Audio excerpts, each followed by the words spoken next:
প্রত্যেক শুক্রবার করে একটা মুসলমান বাড়ির 10 বছরের ছেলে মাথায় টুপি দেয়, লুঙ্গি পরে, পাঞ্জাবি পরে মসজিদে যায়। কেন যায়? নামাজ পড়তে যায়। আপনি বারবার ধরে বলুন নামাজ নামাজ, নাম আজ, কালকে নয়। একটা 10 বছরের ছেলে হয়ে নামাজ পড়তে যায়, আর হিন্দু বাড়িতে একটা 80 বছরের বয়স্ক লোক তাকে তুলসীর মালা পড়তে বললে সে বলে আমার এখনো অনেক দেরি আছে। এটা বড় আশ্চর্য মনে হয় নাকি? হ্যাঁ, আমার লোকে বলে কি করো বাবু, মালা পড়তে পারিনি। বলে কেন? বলে এখনো মাছ খাওয়া ছাড়তে পারিনি। তোমার 80 হয়ে গেছে, তুমি আরো খাবে? অনেকে অজুহাত দেয় মালা পড়লে মিথ্যা বলতে পারবো না। 80 বছর বয়স হয়ে গেছে, সে নাকি আরো মিথ্যা বলবে, তার শখ এখনো আছে ভেতরে।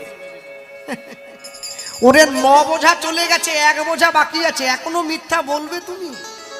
মনে রাখবেন, হিন্দু জাতিটা নামতে নামতে এমন জায়গায় নেমে গেছে, এরা জানে না এরা কোন জায়গায় নেমেছে। কেন জানেন? বলতে বড় ব্যথা লাগে।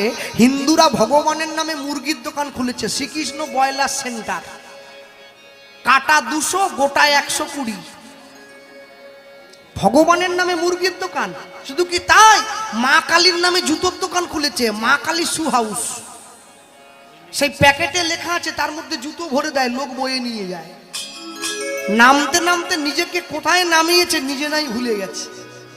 ভক্তমণ্ডলী মায়েরা মনে রাখবেন, নিজে যেমন তৈরি করবেন, সারা জীবন ধরে উচ্ছে গাছ লাগিয়ে মরার সময় আম চাইলে পাওয়া যাবে না, উচ্ছেই পাওয়া যাবে। ঠিক তেমনি সারা জীবন ধরে ভগবানের জন্য চেষ্টা না করে ভুল ভাল পথে হেঁটে গেলে সামনের দিকে কোনোদিনও ভালো রাস্তা পাওয়া যায় না। আসতে